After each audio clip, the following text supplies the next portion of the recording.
आज हम ज़्यादा समय नहीं लेंगे क्योंकि आज हम ज़्यादा समय नहीं लेंगे, सिर्फ 45 मिनट्स। हम लोग 9 बज के 15 मिनट के बीच में हम लोग ओवर कर देंगे। इसलिए आप लोग बहुत ध्यान से सुनिएगा।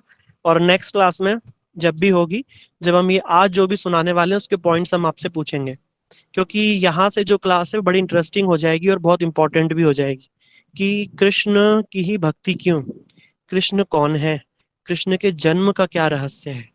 देखो, जब परीक्षित महाराज जी ने भी जब भागवत कथा सुनी ना, तो उन्होंने पूरी भागवत कथा केवल इस लोभ से सुनी थी। उनको एक चीज का लालच था कि आगे जाकर के कृष्ण की कथा भी आएगी, क्योंकि उन्होंने प्रश्न में कृष्ण के चरित्र का वर्णन किया था कि कृष्ण का चरित्र सुनाई है। उनको ये मालूम था कि सुखदेव जी जब अवश्य ही सुनाएंगे, इसीलिए वो इंतजार कर रहे थे और उन्होंने बड़ी पेशेंटली उन्होंने सारे अध्याय 4 दिन तक कथा सुनी। अब ये 5वें दिन की कथा आती है जिसमें कि कृष्ण का जन्म होगा, कृष्ण के जन्म का रहस्य पता चलेगा हम सभी को। अलग अलग दृष्टिकोण से किसने क्या देखा, किसी ने क्या देखा, और वास्तविकता में क्या हुआ, चैतन्य महाप्रभु ने क्या बताया, चैतन्य महाप्रभु स्वयं कृष्ण है, वो क्या बता रहे हैं कि एक्चुअलिटी में क्या हुआ था। आज हम इस क्लास में जानेंगे। आज नहीं तो हम अगली क्लास में तो पक्का ही जानेंगे, लेकिन पहले इन सब चीजों को स्टार्ट करने से पहले हम बेस बना लेते हैं। हम जो आगे सुनेंगे उसका पहले आधार समझ लेते हैं कि ऐसा क्यों, ऐसी क्या जरूरत है कि हमें कृष्ण की कथाओं को सुनना है, और कृष्ण की कथाओं को सुनने से क्या होगा, है ना। ये भी तो है ना कि इन कथाओं को सुनने से होगा क्या, और बार बार सुनने से क्या होगा, ये भी एक विशेष बात है। तो देखिए, हमने पिछली क्लासेस में जाना है कि हम शरीर नहीं है, हम आत्मा है। शरीर का अपना ही भोजन होता है, खाना पीना, है ना। ये शरीर का भोजन है, मतलब मुंह से हम खाते पीते हैं। नेत्रों का भोजन है रूप, दृश्य, सौंदर्य जो हम देखते हैं। कानों का भोजन है बढ़िया मधुर मधुर चीजें, शब्द, ये कान का भोजन है ना। नाक का अपना भोजन है सुगंध है। त्वचा का अपना भोजन स्पर्श है। इस प्रकार हर एक जो ज्ञान इंद्रिय है और कर्म इंद्रियां हैं, उनके विषय हैं, उनके अपने अपने भोजन है। ठीक उसी प्रकार उनको जब भोजन मिलता है तो इंद्रियां बलवती रहती हैं, और जब उन्हें भोजन मिलना बंद हो जाता है तो वो छटपटाने, अभी हमें खाना मिलना बंद हो जाएगा तो हम बिल्कुल दुर्बल हो जाएंगे, कमजोर हो जाएंगे, है ना, कुछ भी करने लायक नहीं रहे। इसी प्रकार आत्मा का भी भोजन है। अगर आत्मा को उसको भोजन मिलेगा तो आत्मा एकदम शांत रहेगी, खुश रहेगी, मधुरता से।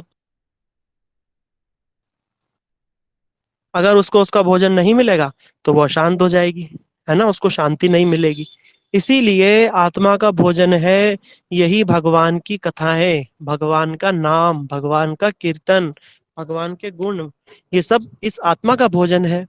इसीलिए हम इन कथाओं को बार बार सुनते हैं। उसमें भी विशेष रूप से जो कृष्ण की कथाएं हैं जो अब चालू होंगी, सारे ऋषि मुनि जब परीक्षित महाराज जी को सुखदेव गोस्वामी कथा सुना रहे थे, वो बड़े ही ध्यान से सुन रहे थे। और जब कृष्ण की कथा आई तो सब लोग कान खड़े करके सुनना चाह रहे थे, क्योंकि सबको कृष्ण में बड़ा ही इंटरेस्ट था। जैसे आप लोग सब हैं, सब जानते थे कि क्लास पोस्टपोन्ड हो गई है, संडे है, छुट्टी का दिन है, सब फ्री मूड में रहते हैं, सब सोचते हैं घूमेंगे फिरेंगे, है ना। लेकिन आप लोग भी बिल्कुल उन्हीं संतों की तरह, उस उन्हीं 88,000 ऋषि मुनि जो कृष्ण की कथा सुनने के लिए बिल्कुल, है ना, बेताब थे, उसी प्रकार आप लोग सबने इस क्लास को ज्वाइन कर लिया। मैं तो बिल्कुल नहीं सोच रहा था कि कोई भी आने वाला है, सब मुझे लग रहा था कि एकदम सब लोग एब्सेंट रहेंगे, आज बंक मार देंगे, है ना। लेकिन आप लोग सब हैं, बड़ी खुशी की बात है। इसलिए आज हम जो भी आप लोग सुनेंगे उसको बहुत ध्यान से सुनिए, और अगली क्लास में हो सकता है आपसे पूछा जाए तो आप लोग रिपीट भी कर पाए, ठीक है। और प्रश्न भी बनेंगे इसमें से, वो प्रश्न भी पूछे जाएंगे तो उत्तर इसी इसी क्लास में से आपको मिलेंगे। तो सबसे पहले हम ये जानते हैं कि कृष्ण का यहाँ पर जो जिसका हम जन्म के बारे में सुनना चाहते हैं वो है कौन, कृष्ण कौन है। तो हमने पूर्व में जाना कि कृष्ण ही भगवान है, अन्य देवी देवता सब कृष्ण के दास दासी हैं। जो जितने भी अवतार होते हैं ना, राम, है ना, और परशुराम और वराह अवतार, नरसिंह अवतार, वामन अवतार, ये सब कृष्ण ही समय समय पर जरूरत के अनुसार अवतार लेकर के धराधाम पर आते हैं।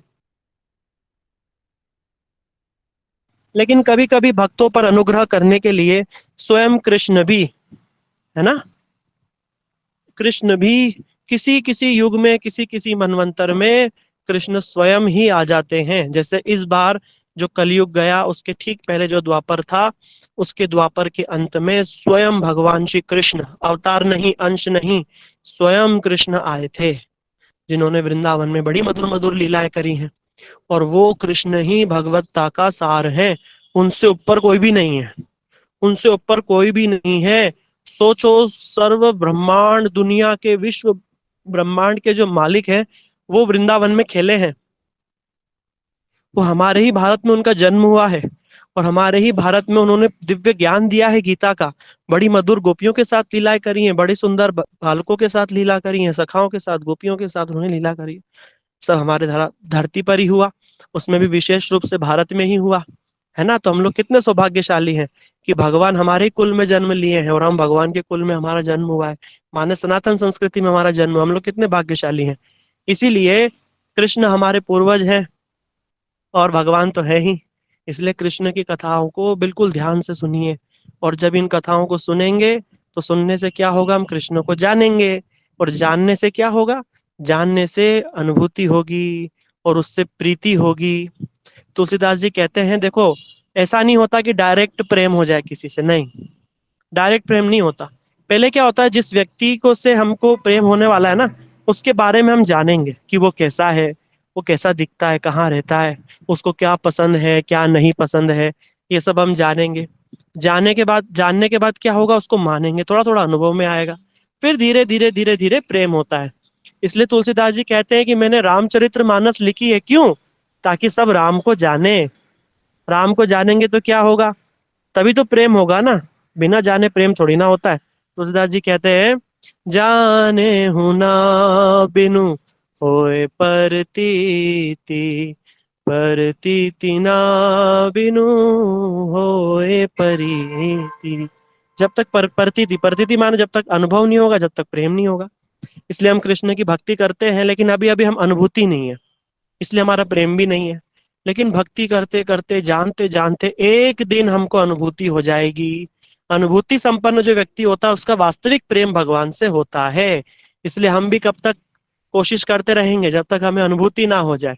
और अनुभूति कब होगी, इन्हीं क्रियाओं को करते करते, यही श्रवण, यही कीर्तन, स्मरण, वंदन, पाद सेवन, अर्चन, दास्यम, सख्यम, आत्मनिवेदन, इन्हीं के ही द्वारा हमें अनुभूति होगी। और बड़े से बड़े दुखों को भी हर लेने वाली भगवान की ये वीर्यवती कथाएं होती हैं। बड़े से बड़ा अशांत व्यक्ति भी होगा ना, तो वो इन कथाओं को सुन करके शांत हो जाएगा। उदाहरण आपको दे देते हैं, आप सब जानते हैं, फिर भी समझाने के लिए यहाँ पर एक उदाहरण आपको दे देते हैं। आप सभी जानते हैं, जब राम जी को वनवास हुआ, सीता जी को रावण जो है वो उठा करके ले गए हैं अशोक वाटिका में। अब सभी वानर ढूंढने निकले, बड़ी मुश्किल से हनुमान जी, है ना, उन्होंने पता लगाया, और वो छलांग मार करके 100 योजन का समुद्र पार करके सीता जी के जो अशोक वाटिका है वहां पर पहुंच गए, छुप छुप करके, है ना। बाकी कथाएं आप सब जानते ही हैं, मैं रहस्य की बात आपको बताने वाला हूँ। तब वहां पर जो हनुमान जी हैं, उन्होंने क्या देखा कि जो सीता जी हैं, बड़ी सुकुमारी, इतनी सुंदर, स्वयं लक्ष्मी है सीता जी, और महलों में पली बड़ी हैं, कभी जमीन पर पैर नहीं रखा, दास दासियों से घिरी हुई हर समय। यहाँ पर बेचारी अकेली राक्षसों के बीच में, राक्षसियों के बीच में रह रही हैं अशोक वाटिका में। कोई भोजन नहीं, कुछ पानी नहीं। राम जी के विरह में निरंतर अश्रु प्रवाह उनका होता ही जा रहा है, और सीता जी एकदम दुखी है, बहुत उनको शोक है, भयंकर विरह है राम जी का। उसी समय हनुमान जी क्या करते हैं, बड़ी ही सुंदर राम जी की लीलाओं को सुनाना चालू करते हैं, क्योंकि उनको मालूम है अगर सीता जी हैं तो राम जी की कथाएं सुन करके वो और भी व्याकुल हो जाएंगी, और वो पूछेंगी कि भाई ये जानते हो आप कौन हो। तो हनुमान जी ने बड़े ही सुंदर राम कहानी वहां पर सुनाने लगे, कि कैसे राम जी का सीता जी से विवाह हुआ, और कैसे सीता जी जो है वो अयोध्या में बहू बन करके आई हैं, क्या आनंद से। और सीता जी भी सुन करके अपना पुराना जीवन याद कर रही हैं, राम जी को याद कर रही हैं। फिर कैसे उनको वनवास हो गया, और कैसे वनवास में उन्होंने 13 साल गुजारे राम जी के साथ में, एकदम बड़े उनको याद आने लगी राम जी की। उतने में ही जो सीता जी जो है, उनका जो वो दुख था वो दूर हो गया, और उनसे जो राम के मिलने का जो सुख की अनुभूति उनको प्राप्त होने लगी। क्यों, क्योंकि सुनाने वाले कौन है, स्वयं हनुमान जी। उनसे बड़े संत कौन हो सकते हैं, और सुना किसके लिए रहे, राम के लिए। जैसे ही राम कथा सुनी, सीता जी का जो राम से विरह है वो दूर हो गया, विरह ही दूर हो गया, समझो कि कथा रूप में राम ही मिल गए हो। इसीलिए आप सुंदरकांड पढ़ेंगे, आप सब तो पढ़ते हैं, सब जानते हैं, ऑलरेडी भक्त हैं। आप सुंदरकांड पढ़ेंगे, उसके अंदर क्या आता है कि जैसे ही हनुमान जी राम कथा सुनाने लगे, जैसे ही हनुमान जी राम कथा सुनाने लगे, उसी क्षण सीता जी का दुख दूर हो गया। राम कथा जय वर्णन लागा, सुनत हूँ सीता कर दुख भागा। राम कथा जय वर्णन लागा, जैसे ही राम कथा का वर्णन करने लगे, सुनत हूँ सीता कर दुख भागा, सुनते के साथ ही सीता जी का दुख एकदम चुटकी बजाती छू हो गया। और सीता जी पूछती, अरे भाई कौन हो, इतनी बढ़िया कथा सुना रहे हो, मेरे को राम जी से मिलाने वाले कौन हो भाई। तो हनुमान जी सामने खड़े हो जाते।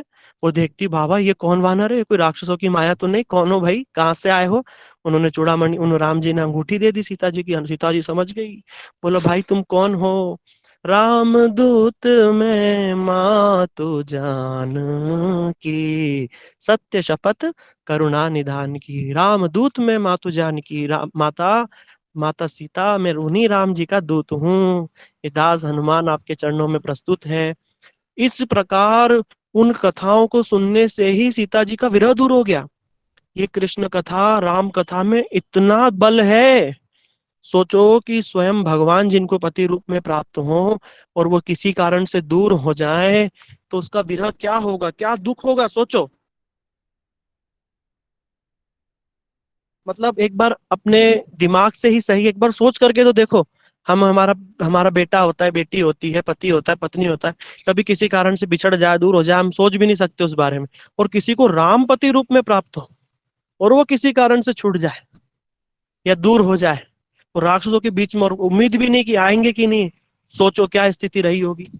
उस स्थिति में भी जो राम कथा है वो सीता जी को एकदम शांत कर देती है, उनका दुख दूर हो जाता है, और उनको एक तरीके से राम से जो मिलने की जो आनंद होता है उसकी प्राप्ति होने लगती है सीता जी को, वहां ही अशोक वाटिका में। ये इन कथाओं का बल है। और तो खैर बहुत सी बातें हैं, लेकिन ये इसलिए सुना दी क्योंकि हम लोगों ने सब पहले से इन चीजों को सुना हुआ है, फिर भी इसके पीछे का रहस्य हमें समझ में आ जाए। तो रहस्य की बात तो यही है जो अभी अभी आपको मैंने बताई है। इसीलिए इन कथाओं को बहुत ध्यान से सुनना चाहिए। समझो कि हम कथा नहीं सुन रहे हैं, हम तो भगवान की गोद में बैठ करके भगवान से मिल रहे हैं। ये इन कथाओं को इस प्रकार से सुनना चाहिए। ठीक है ना। अब आते हैं हम कृष्ण के ऊपर में, कि कृष्ण के, अब जन्म कृष्ण का होगा। भागवत जो है वो 5 प्रश्नों का उत्तर है। हम सब जानते हैं, जो 6 प्रश्न पूछे थे शौनकादिक ऋषियों ने सूत गोस्वामी जी से, उन्हीं के उत्तर में ये भागवत चल रही है। उसमें से एक प्रश्न था वासुदेव चरित्र, कृष्ण का चरित्र सुनाइए। कृष्ण का चरित्र माने कृष्ण जिन्होंने किस प्रकार मथुरा में प्रकट हुए, गोकुल में जन्म लिया, किस प्रकार मथुरा चले गए, किस प्रकार फिर वो द्वारका चले गए और वहां से अपने धाम को वापस पधार गए, ये पूरा उन्होंने पूछा था। अब वो डिटेल में वर्णन करने वाले हैं सुखदेव गोस्वामी, और हम भी सुनने वाले हैं। हम तो खैर इतना डिटेल में नहीं सुन सकते क्योंकि हमारे पास उतना टाइम नहीं है। आप लोग सब बड़े बिजी हैं, हफ्ते में एक ही दिन क्लास होती है ना। फिर भी हम कोशिश करेंगे जितना आपको हम सुना सकते हैं, दे सकते हैं, उतना हम आपको देंगे। फिर समय समय पर जो क्लासेस होंगी भविष्य में, उनमें आप धीरे धीरे सुनते सुनते सुनते सुनते आप खुद ही जान जाएंगे, जान जाएंगे तो मान जाएंगे, मान जाएंगे तो प्रेम हो जाएगा। बस इतनी सी है। सुनो, सुन करके जानो, जान करके मानो, और मान करके प्रेम करो। बस 3 स्टेप प्रोसेस है। Very simple. तो कृष्ण भगवत्ता का सार है, कृष्ण से ऊपर कोई नहीं है। Krishna top most position, Golok Vrindavan के कृष्ण जो है वो भगवान है। भगवान होते होने के बाद में भी कृष्ण का जो नित्य स्वरूप है वो वही ग्वाले का ही स्वरूप है। वो ग्वाले का ही स्वरूप है, जैसे एक साधारण ग्वाले होते हैं ना। बोला मैं कोई कहता है मैं उमापति हूँ, उमापति हूँ, बोला कैसा ईश्वर, बोला मैं तो गोकुल का ग्वाला हूँ, कृष्ण स्वयं कहते हैं। इसीलिए कृष्ण जो है वो सर्व ब्रह्मांड के मालिक होते हुए भी कृष्ण जो है वो किस प्रकार, कृष्ण का जो एक मधुरता प्रधान, कृष्ण का जीवन मधुर प्रधान। जैसे एक होता है ऐश्वर्य, जैसे किसी व्यक्ति का ऐश्वर्य होता है ना। राजा रानी, घोड़े गाड़े, सेनापति मंत्री, खूब सोना चांदी, एक तो होता है ऐश्वर्य और एक होता है माधुर्य। माधुर्य माने प्रेम की प्रधानता, बाकी चीजों का कोई इतना महत्व नहीं, प्रेम का ही महत्व होता है। तो ब्रज में प्रेम ही प्रधान है, ऐश्वर्य प्रधान नहीं है। ब्रज की यही खासियत है कि वहां पर प्रेम ही प्रधान है ना। कृष्ण भले ही होंगे जगत के मालिक, लेकिन यशोदा मैया के प्रेम के आगे आप सभी जानते हैं। तो कुल मिलाकर के कहने का मतलब ये है, अब हमारे बड़े गुरुदेव नित्य लीला प्रविष्टोम विष्णुपाद अष्टोत्तरशत श्रीमद् भक्ति वेदांत नारायण गोस्वामी महाराज जी कहते थे, ऐसा नहीं है कि ब्रज में, है ना, गोकुल में, वृंदावन में कृष्ण का ऐश्वर्य नहीं है। वो कहते हैं वहां तो बल्कि ऐश्वर्य बहुत ज्यादा है, बहुत ऐश्वर्य है। कैसे? कंस जो है ना वो रावण से भी ज्यादा शक्तिशाली था, कंस। लेकिन कंस को कृष्ण ने कैसे मारा? ऐसे खेल खेल में मुक्का मारा और कंस मर गया। और बोलते मामा जी मैं तो खेल रहा था और कंस तो मर गया, इतने में ही मर गया। और राम जी ने रावण को कितनी मुश्किल से मारा था। इसका मतलब तो यहाँ पर मधुर प्रधान है। और बड़े बड़े राक्षस, बकासुर, अघासुर, पूतना, इन सबको खेल खेल में ही मार दिया कृष्ण ने, अस्त्र शस्त्र तक नहीं उठाए। मधुरता की प्रधानता है ब्रज के अंदर, और कृष्ण को कोई भगवान नहीं मानता, और राम जी को वहां सब भगवान मानते हैं। पूरी सेना को मालूम है कि ये राम भगवान है, लेकिन यहाँ ब्रज में देखो तो कोई भगवान ही नहीं मानता। तो इसका क्या रहस्य? तो गुरुदेव कहते थे कि जो कृष्ण की जो लीलाओं में जो ऐश्वर्य है ना वो किस प्रकार है, जैसे एक खोलता हुआ दूध है। ये खोलते हुए दूध के अंदर एक तिनका गिर जाए, तिनका गिर जाएगा ना खोलते हुए दूध में, तो वो क्या होगा कि कभी उफान के साथ में कभी दिखेगा फिर लुप्त हो जाएगा, दिखेगा फिर लुप्त हो जाएगा। है तो तिनका, पर वो उफान इतना ज्यादा है दूध का कि वो तिनका दिखेगा ही नहीं। ठीक इसी प्रकार ब्रज में ऐश्वर्य तो खूब है, इतना ऐश्वर्य है कि इतना ऐश्वर्य तो कहीं भी नहीं है, सबसे ज्यादा ऐश्वर्य ब्रज में। लेकिन प्रेम का उबाल इतना ज्यादा है कि उसमें वो ऐश्वर्य कहाँ गुम हो जाता है, समझ में ही नहीं आता। कृष्ण ने अपने मुख में स्वयं पूरा विश्व ब्रह्मांड दिखा दिया, पूरा विश्व ब्रह्मांड दिखा दिया, लेकिन इतना बड़ा ऐश्वर्य है, लेकिन यशोदा मैया के प्रेम के आगे कहाँ गुम हो गया पता ही नहीं चला। यशोदा मैया ले जा करके झाड़ा फूक करवा रही है और गोबर से स्नान करा रही है, गोमूत्र से स्नान करा रही है। कहाँ वो कृष्ण ने ब्रह्मांड दिखाया और कहाँ वो ब्रह्मांड चला गया, भगवान ही जाने। ऐसा ब्रज में मधुरता है, इतना प्रेम है। तो ये मधुर प्रधान लीलाएं हैं कृष्ण की, इसलिए जो ब्रज की लीलाएं हैं वो विशेष है, विशेष। इसलिए इन कथाओं को ध्यान पूर्वक हमें सुनना है और इनके रहस्यों को समझना है, वास्तविकता में क्या है।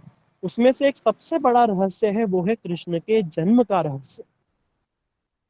आप सभी जानते हैं कि किस प्रकार जो है, पहले हम देखो अब कथा का क्रम तो बताना ही पड़ेगा। जो लोग नहीं जानते हैं वो लोग सुन लें, जो जानते हैं वो रट लें। जो जानते हैं पहले से वो इतना अच्छा से जान लें कि किसी को सुना पाए, ठीक है। कृष्ण के जन्म का रहस्य ये है कि दो लोगों को अवतार प्राप्त, दो लोगों को कृष्ण से वरदान प्राप्त है ना। एक कृष्ण शुतपा, जिन्होंने कृष्ण को पुत्र रूप में प्राप्त करने की इच्छा करी थी, और एक धरा और द्रोण है, इन्होंने भी कृष्ण को साधारण बालक जो होता है उस प्रकार से जन्म ले, और जैसे साधारण बालक जो खेल कूद करता है, मस्ती मजाक करता है, उस प्रकार से कृष्ण से भगवान को उस प्रकार से पुत्र रूप में प्राप्त करने की, बाल लीलाओं का दर्शन करने की इच्छा व्यक्त करी। भगवान ने दोनों को ही वरदान दिया हुआ है, ठीक है। तो कितने लोग हो गए? चार लोग हो गए, दो पेयर हो गए। एक हो गए कृष्ण और सुतपा, और एक हो गए धरा और द्रोण, ये दो हो गए, ठीक है, दो पेयर हो गए।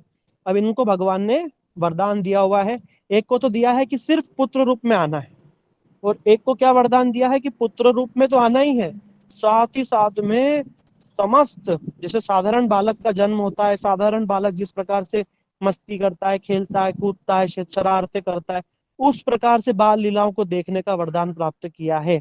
तो दो लोगों ने ये वरदान प्राप्त किया। अब ये दो लोग कौन कौन बनकर के हम आगे जानेंगे, ठीक है। अब आप सभी जानते हैं, पहले जो साधारण बात है वो बता देते हैं आपको, फिर रहस्य बाद में बताएंगे। साधारण बात क्या है?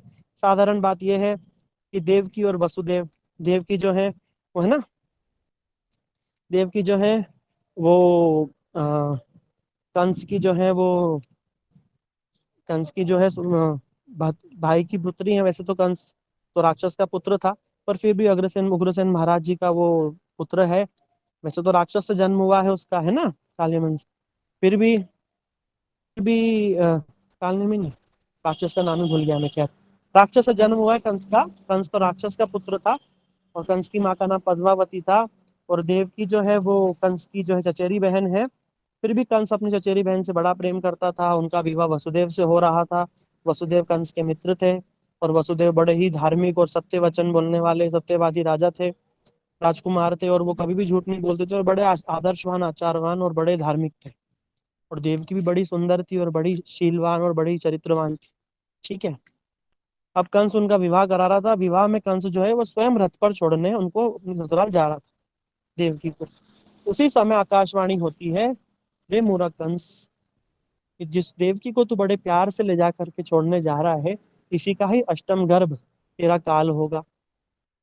इसको सुन करके कंस तो बड़ा क्रोधित हो जाता है, बड़ा क्रोधित। बोला, इसका पुत्र मेरे को मारेगा, मैं इसी को खत्म कर दूंगा। और उसने जो ही तलवार निकाल के देवकी को मारना चाहा, उसी समय वसुदेव महाराज बड़े धार्मिक थे, वो समझ गए ये आकाशवाणी हुई है, ये भगवान की इच्छा है, और इसको कोई नहीं बदल पाएगा। यहाँ पर कोई दूसरा नहीं है, बस मैं ही हूँ। इसका मतलब मेरी ही दायित्व है कि देवकी की रक्षा करूं। उसी क्षण वसुदेव महाराज जो कंस को समझाने लगे। बोला, कंस, एक बात बताओ, तुम्हारे जैसा जो शूरवीर है ना, इतना बलशाली है, वो अपनी ही बहन जिसको इतना प्यार करता था उसको मारेगा, क्या शोभा देगा? कंस बोलता है अपने मृत्यु जिससे होने वाली उसको मार देने में, बोला कोई वो नहीं, मैं तो मारूंगा। तब वसुदेव महाराज समझाते, देखो, मैं देवकी का पति हूँ, देवकी से तुमको कोई डर नहीं है ना, इसका अष्टम गर्भ तुम्हारा काल है।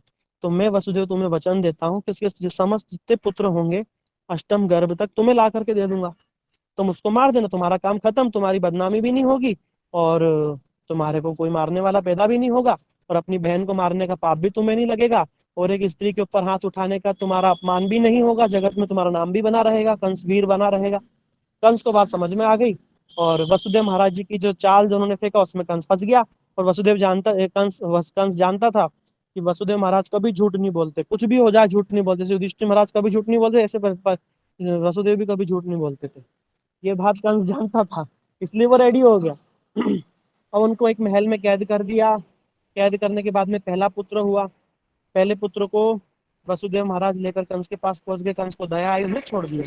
बोला कि देखो, तुम इतने लेकर के पुत्र को यहाँ तक आ गए, मेरे को बड़ा अच्छा लगा तुम्हारी वफादारी को देख करके, इसलिए मैं तुम्हारे पुत्र को समाधान देता हूँ, इसको छोड़ दिया। और वैसे भी अष्टम गर्भ से मेरे को मतलब है, पहले पुत्र से क्या दिक्कत है, मुझे छोड़ दिया। अब यहाँ पर देवताओं की गड़बड़ हो गई। देवता सोच रहे हैं कि अगर कंस क्रूर नहीं होगा, कंस अगर इन बच्चों को नहीं मारेगा, तो इसके पाप का घड़ा भरेगा नहीं। पाप का घड़ा भरेगा नहीं तो भगवान अवतार लेंगे नहीं। इसलिए कंस से खूब पाप करवाओ, तभी तो भगवान आएंगे ना। और भगवान आएंगे और हमारा उद्धार हो जाएगा। देवता सब कंस से परेशान थे, सारी दुनिया ही परेशान थी, कंस से बड़ा पापी था। अब क्या हुआ, देवताओं ने नारद जी को बोला, नारद जी आए, नारद जी ने कंस को समझाया। और नारद जी देखो, कंस के भी गुरु हैं, और उधर सबके ही गुरु हैं। देवताओं के भी गुरु हैं, मनुष्यों के भी गुरु हैं, राजाओं के भी गुरु हैं, राक्षसों के भी गुरु हैं। नारद जी सबके ही गुरु हैं। नारद जी कंस को समझा रहे, देख कंस, तू देवताओं की वाणी तेरे समझने के लिए बहुत मुश्किल है, तू नहीं समझ पाएगा, तू मोटी बुद्धि का है। उन्होंने कमल की पंखड़ी दिखाई। बोला, बता, इस कमल की पंखड़ी में से कौन सी पहली और कौन सी आखिरी? अष्टदल कमल था, 8 पत्तियों वाला। कंस तो समझ गया। बोला, बेटा कंस, ये आठों के आठों पुत्र बाद में तेरे को मिलजुल करके मारेंगे, एक एक करके नहीं, मिलजुल के तेरे को मारेंगे। कंस समझ गया। बोला, गुरुदेव, तब मैं क्या करूं? तो नारद जी बोलते, भैया जो तेरे मन में आए सो कर, मैं काय को बताऊं। ऐसा बोल करके नारद जी तो चले गए, नारायण नारायण बोलते हुए, है ना।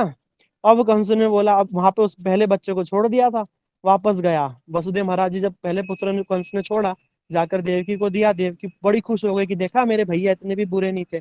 वसुदेव महाराज बोले, देवकी, दुष्ट के किसी भी वचन को मान करके खुश या दुखी नहीं होना चाहिए, इसलिए तुम इतनी खुश मत हो। कंस पे मेरे को कोई भरोसा नहीं है। कंस आया, पहले पुत्र को ले गया और पत्थर पे पटक करके मार दिया। ऐसे करते करते करते करते 6 पुत्रों को मार दिया गया। सप्तम गर्भ में स्वयं अनंत, सप्तम गर्भ में स्वयं बलदेव प्रभु आए हैं। है ना, संकर्षण शक्ति स्वयं देवकी के गर्भ में आई है। और देवकी के गर्भ में आने से देवकी के गर्भ में बड़ा प्रकाश निकलने लग गया, जिसको देखकर कंस डर गया कि लगता है सप्तम गर्भ में तो अष्टम गर्भ नहीं आने वाला है। इसको देख के तो कंस बड़ा डर गया। और सप्तम गर्भ का प्रकाश देख करके सारा जगत खुश हो गया, बोला सप्तम गर्भ में कोई विशेष शक्ति आई है ना। लेकिन कौन सी शक्ति आई है, क्या आई है, किसी को नहीं मालूम। सबको तो उम्मीद थी कि अष्टम गर्भ में भगवान आएंगे, सप्तम गर्भ में ऐसा क्या चमत्कार हो रहा है, किसी को पता नहीं चलता। उसी समय भगवान जो है वो योग माया को आदेश देते हैं, योग माया को बोलते हैं, बोला योग माया तुम जाओ और दो काम करो। बोला जी प्रभु बताओ। योग माया भगवान की शक्ति है, योग माया को भगवान कहते हैं, योग माया जाओ और जो देवकी का जो सप्तम गर्भ है उसको रोहिणी जो इस समय नंद बाबा के घर में रह रही है उनके गर्भ में विस्थापित कर दो, ट्रांसफर कर दो। और तुम स्वयं यशोदा के गर्भ से मेरी छोटी बहन होकर के जन्म लेना। देखो यहाँ पर एक रहस्य की बात सुन रहे हो ना, ध्यान से सुनना। कृष्ण क्या कह रहे हैं कि तुम यशोदा के गर्भ से मेरी छोटी बहन होकर के जन्म लेना, इस बात को पकड़ के चलना, ठीक है। और तुम जो मेरी छोटी बहन होकर के आओगी तो मैं तुम्हें वरदान देता हूँ कि कलयुग के अंदर तुम बहुत सारे नामों से पूजी जाओगी। दुर्गा के रूप में, नारायणी के रूप में, वैष्णो के रूप में, है ना, और विद्यावासिनी के रूप में तुम पूजी जाओगी। ये भगवान का ही वरदान है। जो आज माताओं के मंदिर है ना जगत में, जगह जगह शक्तिपीठ आदि हैं, ये सब भगवान का ही वरदान है दुर्गा जी को, जो कि भगवान की छोटी बहन है। भागवत में इसका वर्णन है कि जो दुर्गा जी हैं ये योग माया ही दुर्गा बनी है, महामाया बनी है, और किस प्रकार से जगत में पूजी जा रही हैं भगवान के ही आशीर्वाद से। और कृष्ण कहते हैं तुम जगत में सबकी मनोकामना पूरी करने वाली होगी, जो तुम्हारी भक्ति करेगा तुम सबकी मनोकामना पूर्ण कर सकती हो। ये वरदान दिया था दुर्गा जी को। दुर्गा जी योग माया को, वही महामाया बनी बाद में। कैसे बनी अभी सुनते हैं। योग माया आई, उन्होंने देवकी का गर्भ जो है वो रोहिणी के गर्भ में विस्थापित कर दिया। रोहिणी नंदगांव जहाँ पे रहती थी गोकुल में, वहीं गर्भवती हो गई। और वो बड़ी परेशान हो गई कि पति जेल में है, दुखी है, और मैं गर्भवती हो गई। बड़ी उनको बड़ी बोलो कोई सो लोग क्या बोलेंगे, वो चुप करके रह रही थी वहां पे। गर्गाचार्य जी के पास में गए, गर्गाचार्य जी ने बताया कि एक बहुत बड़ी देवी प्रक्रिया चल रही है और ये तुम्हारे गर्भ में जो बालक है ये वसुदेव जी का ही है, और तुम चिंता मत करो। और ये जो तुम्हारा बालक होगा इसका जगत में नाम होगा और तुम जगत को धारण करने वाले की माँ बनोगी। ये सुनकर के रोहिणी को फिर सांत्वना मिला। गर्गाचार्य जी की बात से उसको संतुष्टि मिली, रोहिणी मैया, ठीक है। रोहिणी मैया शांत हो गई। यशोदा मैया भी बड़ी बूढ़ी, उनको उनको कभी किसी पुत्र की प्राप्ति ही नहीं हुई। बूढ़ी हो गई है, 60 साल से ऊपर हो गई है। नंद बाबा 80 साल से ऊपर हो गए हैं, बूढ़े हो गए हैं, लेकिन अब तक पुत्र की प्राप्ति नहीं हुई है। यशोदा और नंद बाबा ने जो है एकादशी व्रत रखा, पुत्रदा एकादशी। भागवत में वर्णन है, एक भागवत में केवल एक ही व्रत का वर्णन है मुख्य रूप से, वो है एकादशी का। ब्रजवासी एकादशी रखते थे, उन्होंने पुत्रदा एकादशी का व्रत रखा। और जिस प्रकार व्रत रखकर उसी रात स्वप्न में वसुदेव नंद बाबा जो उन्होंने स्वप्न देखा, बड़ा सुंदर उनको स्वप्न आया। और यशोदा जी ने भी बड़ा सुंदर स्वप्न देखा, है ना। ये कब की बात हो रही है, अब जब बलदेव प्रभु का जन्म होगा उसके बाद की। अब कृष्ण जन्म पे हम जा रहे हैं, ठीक है। और वहां पर देव अभी पहले बाद में आते हैं, पहले वहां से कंस के कारागार में। अब कंस के कारागार में देखा कि देवकी का सप्तम गर्भ कहाँ चला गया। सब बोले कि वो हो गया, मिस कैरियज हो गया, गर्भ नष्ट हो गया। कंस तो खुश हो गया, अरे बड़ा प्रकाश निकल रहा था, मैं डर गया। अच्छा बच्चा में लगता है कंस के डर से गर्भ में ही मर गया, वो विष्णु लगता है गर्भ में ही मर गया। और कंस अपनी जान में खुश हो गया। लेकिन वो गर्भ कहाँ पर आ गया है, रोहिणी मैया के गर्भ में ट्रांसफर हो चुका है, ब्रज में। और ब्रज में यशोदा मैया भी जिस दिन एकादशी रखी उसी रात यशोदा मैया ने भी गर्भ धारण किया है। उन्होंने स्वप्न में सुबह उठ करके यशोदा मैया नंद बाबा से बोलती हैं, बोला नंद जी आज मैंने एक बहुत अच्छा सपना देखा। नंद बाबा भी कहते हैं मैंने भी बड़ा अच्छा सपना देखा, मैं तुम्हें कुछ बताना चाहता हूँ। बोले पहले आप बताओ, आप बताओ। तो पहले नंद बाबा बताते हैं। बोला मैंने देखा कि यशोदे कि तू जो है वो बड़े ही सुंदर एक बालक को, दिव्य बालक को दूध पिला रही है। और उसके दोनों मुंह मुंह से वो बड़ा चुसड़ चुसड़ करके दूध दुग्ध पान कर रहा है, और उसके दोनों तरफ से मुंह में दूध की धार बह रही है। यशोदा मैया बोली, बोला नंद जी मैंने भी ऐसा ही सपना देखा। ये एक बालक तुम्हारे पीछे पीछे और हाथ पकड़ के मेरे पीछे पीछे घूम रहा है। वो बोला मैया मेरे को दूध पिला दे, मैया मेरे को गोद में ले ले, मैंने भी यही सपना देखा। नंद बाबा बोले लगता है कि कोई भगवान का चमत्कार है। और उसी दिन यशोदा मैया ने गर्भ धारण किया और यशोदा मैया बुढ़ापे में गर्भवती हो गई हैं और पुत्र को जन्म देने वाली है। सारे ब्रज में हल्ला हो गया कि इस बूढ़ी उम्र में भी नंद बाबा के लाला है ना, लाला है होगा। इसको सुन करके सब लोग खुश हो गए। अरे भैया ये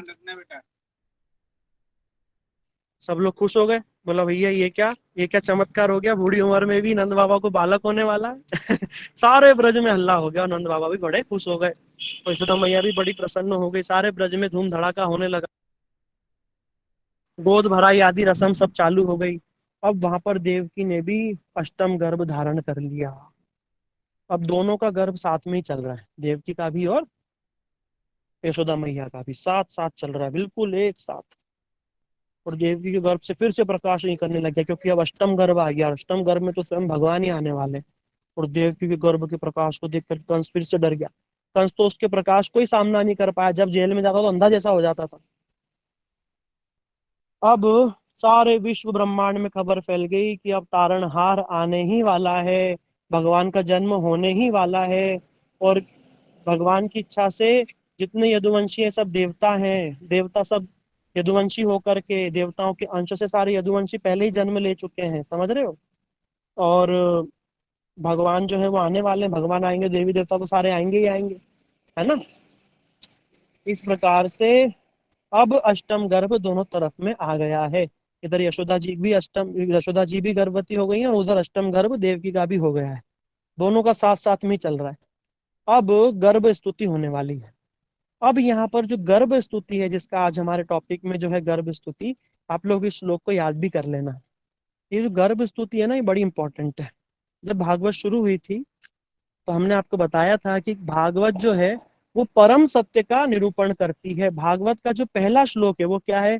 जन्मादस्य यत अनुभयात् इतरतश्च चार्थेष्वभिज्ञ स्वराट् तेने ब्रह्म हृदय आदि कवये मुह्यन्ति यत्सूरयः तेजो वारिमृदां यथा विनिमयो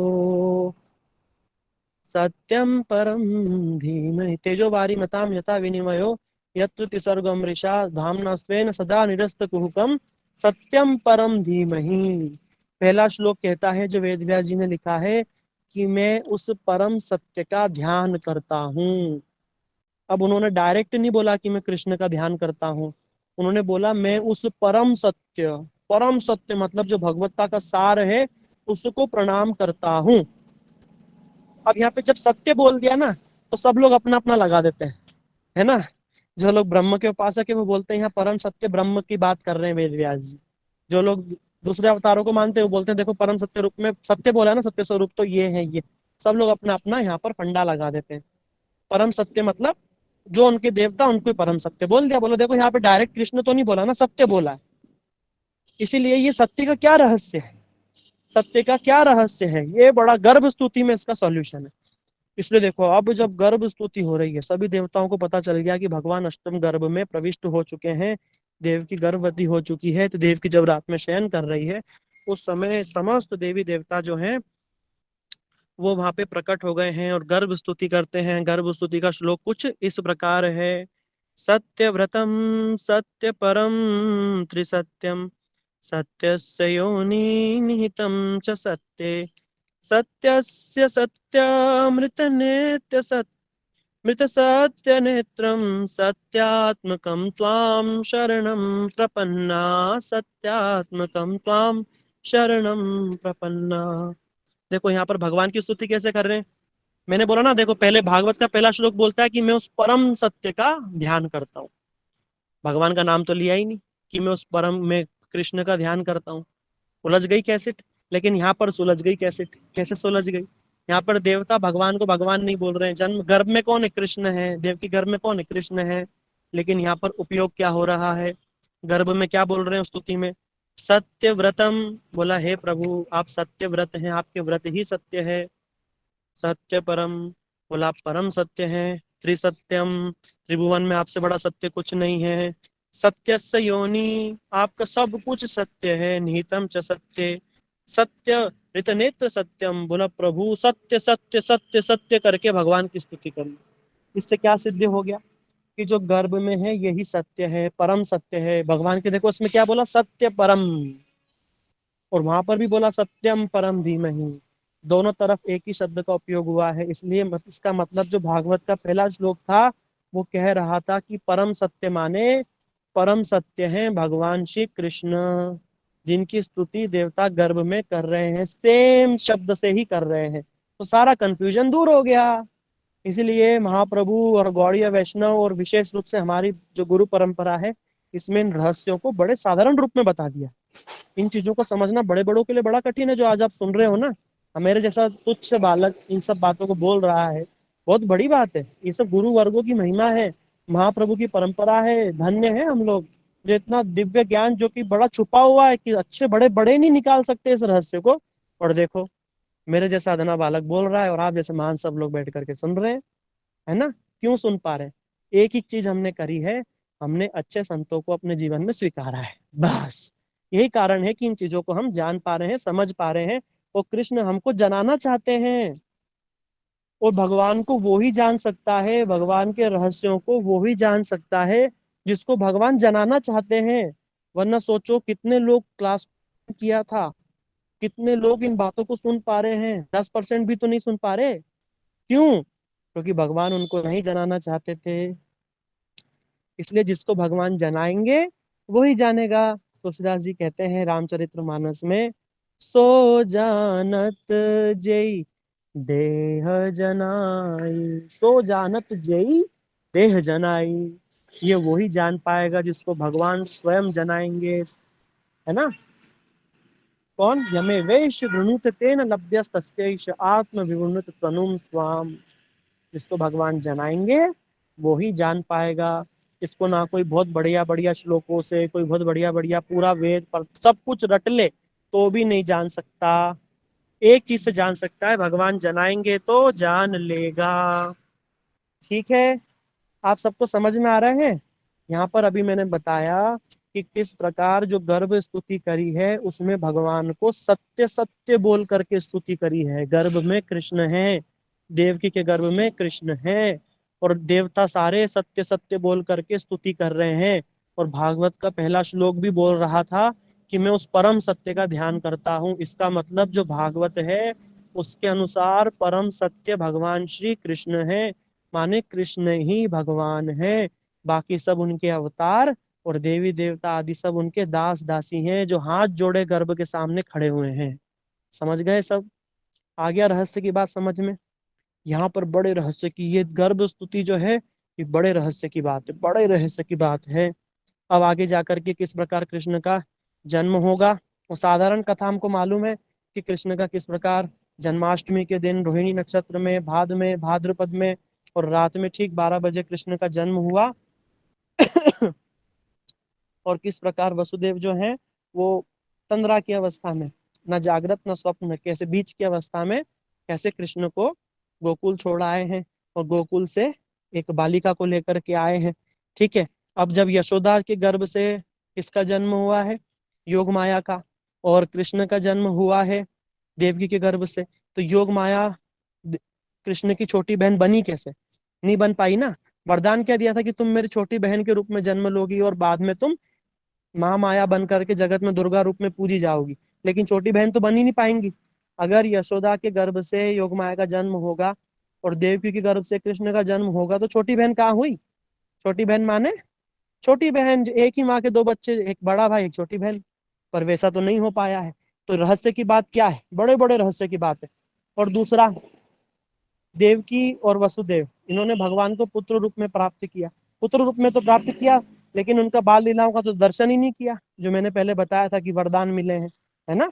उनको वरदान क्या मिला था? एक को वरदान मिला था कि बाल लीलाएं दर्शन करेंगे पूरी साधारण बालक की तरह, और एक को वरदान मिला था कि सिर्फ पुत्र रूप में प्राप्त होंगे। तो देवकी और वसुदेव को तो आप हम सभी जानते हैं कि उनका तो पुत्र रूप में भगवान ने जन्म तो लिया, लेकिन रातों रात चले गए और बड़े होने के बाद ही आए।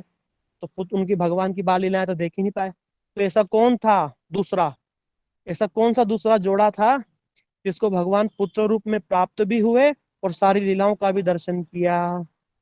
ये सब बातें अब हम जानेंगे अगले एपिसोड में। आज बस यहीं पर ही रखते हैं। आज हमने बेस बना दिया और एक बहुत बड़े प्रश्न के साथ में अगली कथा को रख दिया है कि वो दूसरा पेयर कौन सा है जिधर भगवान ने दो जगह, एक जगह भगवान प्रकट हुए हैं और एक जगह भगवान ने जन्म लिया है साधारण रूप में और साधारण बाल लीलाएं करी हैं। तो यहाँ पर दो माता पिता हैं, कौन असली कौन नकली या दोनों ही असली, है ना? या कहाँ अंश रूप में जन्मे, कहाँ पूर्ण रूप में जन्मे, कृष्ण कौन है, क्या है, आगे हम और विस्तृत रूप में जानेंगे। और भागवत इस बारे में क्या कहती है, भागवत में क्या प्रमाण छुपे हुए हैं, ऐसे बड़े रहस्यमय प्रमाण हैं जिसको बड़े बड़े ज्ञानी भी नहीं देख पाए, और चैतन्य महाप्रभु ने उसी भागवत से दिखा दिया कि देखो इसी भागवत में क्या लिखा हुआ है और तुम क्या समझ रहे हो सकता है कि आज तक जो हम कृष्ण के बारे में जानते हैं कि कृष्ण मथुरा में जिन्होंने जन्म लिया रात के 12 बजे और रातों रात गोकुल चले गए, हो सकता है कि ये सब गलत हो या फिर पूर्ण रूप से सत्य ना हो। शब्दों को बदल के बोलता हूँ, ये पूर्ण रूप से हो सकता है सत्य नहीं हो। तो फिर सत्य क्या है, रहस्य क्या है, क्या हुआ था उस रात को, हम लोग जानेंगे नेक्स्ट क्लास में। और किसके आधार पे जानेंगे, शास्त्रों के आधार पे, चैतन्य महाप्रभु के आधार पे जानेंगे। चैतन्य महाप्रभु स्वयं कृष्ण है, उन्होंने स्वयं इस रहस्य को बताया दक्षिण भारत में। तो ठीक है, नेक्स्ट क्लास में जानेंगे। आप सबको इंटरेस्ट आया, आज की क्लास में कुछ समझ में आया? अब हम डिस्कशन कर लेते हैं थोड़ा 2 मिनट। हरे कृष्णा, आप लोग सब सुन रहे हैं, समझ में जी आया? प्रभु जी। जी प्रभु जी, समझ में आया, बहुत अच्छा लगा, बहुत ठीक मजा है। आया आज की क्लास में। जी प्रभु जी, समझ में हाँ, आया। अभी तो बहुत कुछ बाकी है, अभी तो बहुत कुछ रहस्य बाकी है। अगली क्लास में सारे रहस्य से उद्घाटन कर देंगे, ठीक है? ताकि आज जो लोग ज्वाइन नहीं कर पाए हैं वो लोग भी सुन करके रेडी हो जाएं, ताकि कृष्ण के जन्म का रहस्य एटलीस्ट हम समझ जाएं। क्योंकि कृष्ण का जन्म का रहस्य अगर हम ठीक ठीक रूप में समझेंगे तभी उन रसों को हम समझ पाएंगे, मधुर रस, वात्सल्य रस, सख्य रस, है ना? और इन सभी रसों को हम समझ पाएंगे, क्योंकि जब तक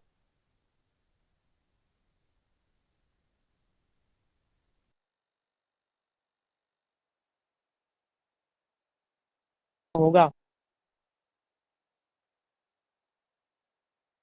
नेक्स्ट क्लास में इन सब चीजों को सुनेंगे, समझेंगे। और अगर किसी का कोई प्रश्न है, एक दो प्रश्न हो, जल्दी जल्दी से पूछ सकते हैं। हरे कृष्णा।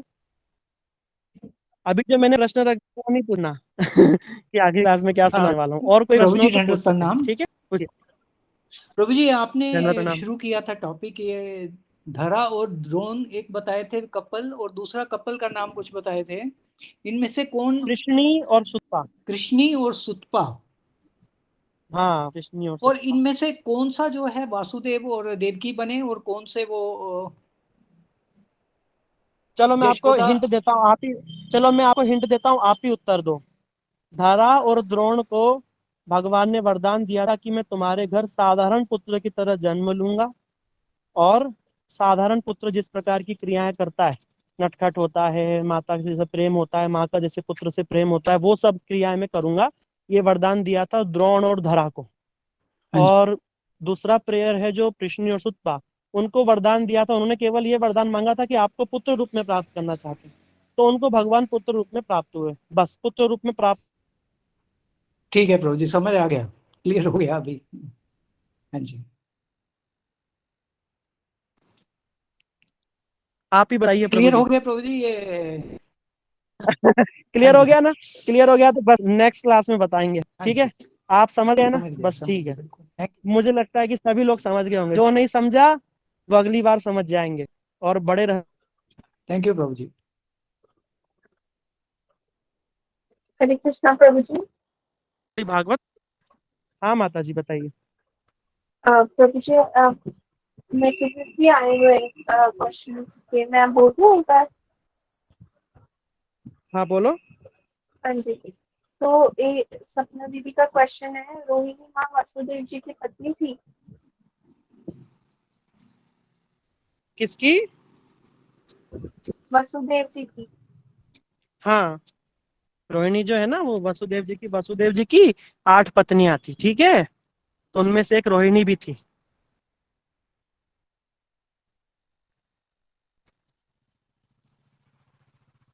बस ये सुनाई दिया? क्वेश्चन है प्रभु जी। हाँ जी, हाँ जी। हाँ, वसुदेव जी की 8 पत्नी थी। देवकी की जब शादी उनसे हो रही थी उस समय पे उनको अरेस्ट कर लिया था, बाकी जो पत्नियां थी वो इधर उधर छुप गई थी, है ना?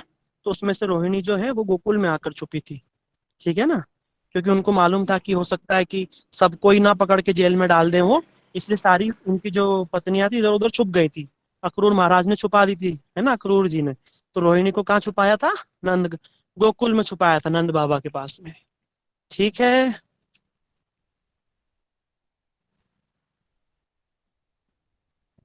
तो मुझे एक और क्वेश्चन आया है।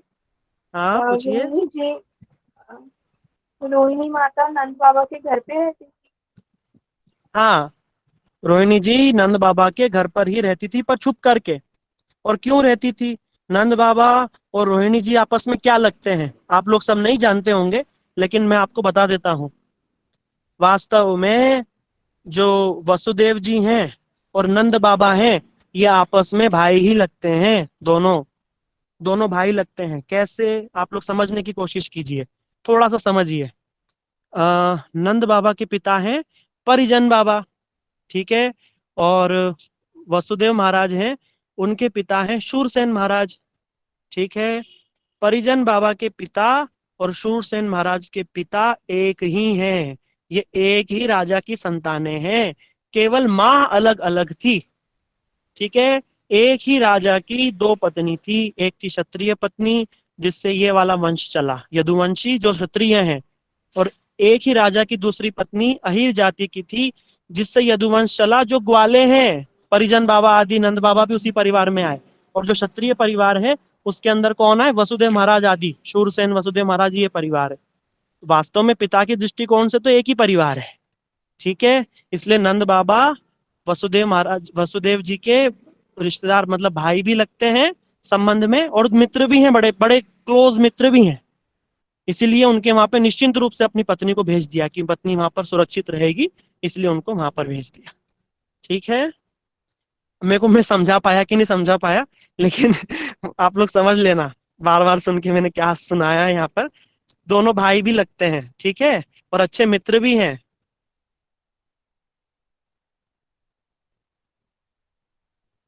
हरे कृष्णा, समझ आ गया ना? हाँ ठीक जी, है। मुझे और हाँ पूछिए, श्यामा दीदी, जल्दी जल्दी आप पूछिए। क्वेश्चन बता रही हैं, बताइए। उनका जो प्रश्न आया है कि मतलब क्या उनको पता था कि वो हाँ जी। हम्म, क्या नंद क्या? बाबा को पता था कि रोहिणी मैया वसुदेव जी की पत्नी थी? हाँ एक हाँ, क्वेश्चन आया था मुझे।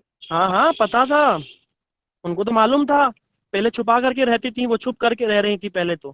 फिर बाद में जब गर्भवती हो गई और जब गर्गाचार्य जी ने बता दिया कि अरे भाई इनके गर्भ में वसुदेव जी का ही अंश है, और गर्भ ट्रांसफर हुआ है, योग माया ने बड़ी बड़ी दिव्य शक्ति इनके गर्भ में आई है, तब जाकर के रोहिणी को सबके सामने, उन सबको ऐसा लगा कि रोहिणी गर्भवती ही आई है, और सबने छुपा करके इन बातों को रखा। और बाद में बलदेव जी का जन्म हुआ ब्रज में। सबको मालूम था कि बलदेव जी जो है वसुदेव महाराज जी के पुत्र हैं, ठीक है, कोई शंका नहीं। वो तो जानते ही थे कि वसुदेव जी की पत्नी है रोहिणी। अक्रूर जी तो छोड़ गए थे उनको वहां पे, उनके अनुचर। और अक्रूर जी तो मिलने आते ही रहते थे ब्रज में नंद बाबा से, और अक्रूर जी के माध्यम से ही सारा मैसेज ट्रांसफर होता था वसुदेव जी का और नंद बाबा का, है ना। अक्रूर जी दोनों को जानते, दोनों के प्रभु अच्छे जी, मित्र। अक्रूर जी के बारे में थोड़ा बताएंगे और? हाँ जरूर बताएंगे। देखो, जो आ, जो मथुरा है ना, मथुरा के अंदर तीन वंश हैं। एक वृष्णि वंश है, एक यदु वंश है, और एक उसके अंदर है अपना ये भोज वंश। तो भोज वंशी जो है, वो जो अग्रसेन महाराज हैं और जो कंस है ना, ये भोज वंशी है। इसको भोजपति भी बोला जाता है कंस को, ठीक है। और एक वृष्णि वंशी, वृष्णि वंशी है ये अक्रूर आदि, ये वृष्णि वंशी हैं।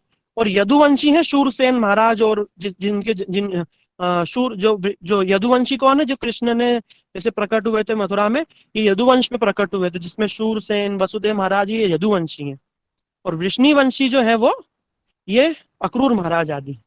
और वृष्णि और यदुवंश, इनका गहन आपस में मित्रता है, और इन तीन घराने वहां पे रह रहे थे, और किस प्रकार से इनका संबंध था और इनका कैसे, और ये सब बातें में आगे बताएंगे आपको डिटेल में समझा देंगे। ठीक क्योंकि है प्रभु। जो जो जो हम सुनते हैं, जिनके बारे में क्या नाम है उनका, उद्धव जी।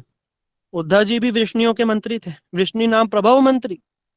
ठीक है, अभी वृष्णि वंश क्या है, यदुवंश क्या है, भोज वंश क्या है, ये तो हमें कुछ हमें मालूम नहीं है अभी क्लियर रूप से, लेकिन इसको हम धीरे धीरे क्लासेस में क्लियर कर देंगे। एक ही क्लास में हम बहुत कुछ नहीं सीख पाएंगे, सब खिचड़ी हो जाएगी। ठीक है, स्टेप बाय स्टेप हम समझेंगे, संबंधों को भी समझ लेंगे, और उसमें विशेष रूप से जो कृष्ण के जन्म का रहस्य है उसे भी हम समझ लेंगे, हाँ जी खेल प्रभु, खेल में।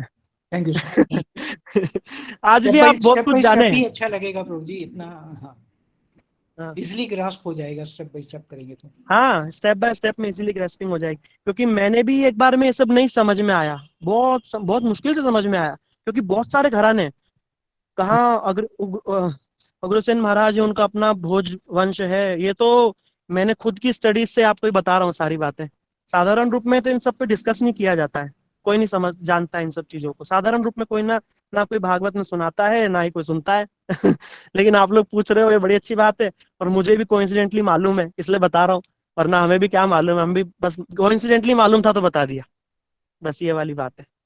बहुत बहुत शुक्रिया प्रभु जी। जी प्रभु जी, ठीक है, हरे आज की कृष्ण क्लास प्रभु यहीं जी। रखते हैं। आप सबने, प्रभु जी एक हाँ मिनट, एक पूछिए मिनट। पूछिए। हाँ हरे हाँ हाँ, कृष्णा, पूछिए दंडवत पूछिए प्रणाम। पूछिए।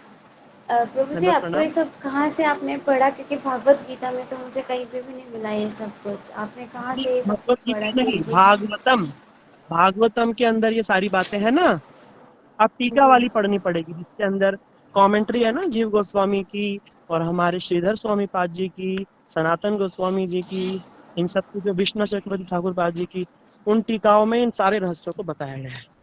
जब बलराम दाऊ रोहिणी मुझे माता के जन्म दिया था, क्या मठ कंस को देव की माता। में मिल हाँ, जाएंगी? मठ में ये क्या हो बुक्स मिल जाएगा। जाएंगी? मठ में ये बुक्स मिल हाँ जाएंगी? हाँ हाँ, आप उसको ध्यान से पढ़ो ना। आप क्या करो, रूप सनातन गौड़िया मठ से या गौड़ी बजरंग समिति से जो भागवत का दशम स्कंद निकला है ना, उसको खरीद लीजिए, जी खरीद करके उसको पढ़िए, उसको पढ़ेंगे, उसमें सारे रहस्य हैं उसके अंदर, इस जो हम सारी बातें बता रहे हैं ना दीदी, ये सब उस बुक में ही लिखा हुआ है। और सच सच बात बताओ ना, तो मैंने बुक से बहुत कम ही पढ़ा है, ज्यादा हमने गुरु वर्गों से, वैष्णव से सुना ना, सुन करके ज्यादा जल्दी मुझे समझ में आता है। कुछ लोगों को पढ़ के आता है, मुझे सुन करके ज्यादा समझ में आता है, इसलिए हमने श्रौत परंपरा से सीख लिया। और बाकी प्रभु उसमें जी एक ग्रंथ में चीज़ लिखा और, हुआ है सब। एक चीज़ और, अभी हाँ जस्ट कुछ दिन पहले ही श्रीधर महाराज जी के यहाँ पे रमन बिहारी गौड़िया मठ में भागवतम हुई थी, हाँ भागवत हाँ कथा कथा हुई थी, तो उसमें उन्होंने बोला, माधव प्रभु जी ने उसमें बोला सुनाया था कथा में लास्ट डे पे, हाँ। कि अगर आपको ठाकुर जी के लिए, मतलब ठाकुर जी के लिए भक्ति में अगर आपको स्वीकृतियाँ लानी है अपनी, तो आपको अपना गुरुदेव से ट्यून लाइक तार जोड़ना पड़ेगा। तो वो तार हम कैसे जोड़ सकते हैं? तार ऐसे जोड़ सकते हैं, जो गुरुजी बोले वो कीजिए, तो तार जुड़ गया, बस। गुरुजी क्या कहते हैं, हरि नाम वो कीजिए, वैष्णव संग, हाँ वैष्णव जी, सेवा, हरि नाम संकीर्तन, बस तार जुड़ गया। तो वो तो हम करते ही हैं। बस, तो तार जुड़ा हुआ है, सुकृति हो रही है। अच्छा, जैसे बस रेडियो इतना ही करना होता है? आपका, बस जैसे आपका मोबाइल है, वो टावर से जुड़ा हुआ दिखता है क्या। नहीं, वो एंटेना बस आते हैं तब पता लग जाता है। हाँ, इधर से सिग्नल जाता है और उधर से टावर पकड़ लेता है, इधर से आप ओ सिग्नल भेजते जैसे भेजते हमारी रहिए, हरे कृष्णा, भक्ति में, वहां पे सिग्नल पहुंच जाएगा। अच्छा जैसे भक्ति में प्रोग्रेस होती है तो दैट मीन्स हमारे तार जुड़ रहे हैं। हाँ, भक्ति में प्रोग्रेस हो रही है, मतलब भक्ति की जो क्रियाएं हैं उसमें अगर हमारा मन लग रहा है, बड़ा आनंद आ रहा है, नाम लेने में, भगवान की कथाएं सुनने में, और रुचि बढ़ती जा रही है, आनंद आते जा रहा है, ऐसा मन कर रहा है कि ठाकुर की सेवा कर लें, ऐसा मन कर रहा है कि वृंदावन कब जाएंगे, गुरु जी की कब सेवा करेंगे, कब वैष्णव मिलेंगे, क्या होगा कैसे, तो समझ लो भक्ति का ग्राफ एकदम ऊपर जाते ही जा रहा है, जाते ही जा रहा है, बस। ठीक है, इतना ही है। बहुत बहुत धन्यवाद प्रभु जी, हरि बोल। हरे कृष्णा। हरे हरे कृष्णा। हरे कृष्ण प्रभु जी, दंडवत प्रणाम। दंडवत प्रणाम। हरे ठीक है, कृष्ण प्रभु जी, दंडवत प्रणाम। हाँ हरे दंडवत कृष्णा प्रणाम। प्रभु आप जी, सब दंडवत क्लास कैसे प्रणाम। लगी, सब बता देना ग्रुप में कैसी लगी, हरे कोई कृष्ण प्रश्न प्रभु हो, जी, दंडवत प्रणाम। हरे दंडवत कृष्णा प्रणाम, ग्रुप प्रभु जी, में दंडवत प्रणाम। प्रश्न भी पूछ सकते हैं। हरे दंडवत कृष्णा प्रणाम, दंडवत प्रणाम, हरे कृष्णा, राधे राधे, सभी को हरे प्रणाम कृष्णा प्रणाम। प्रभु जी।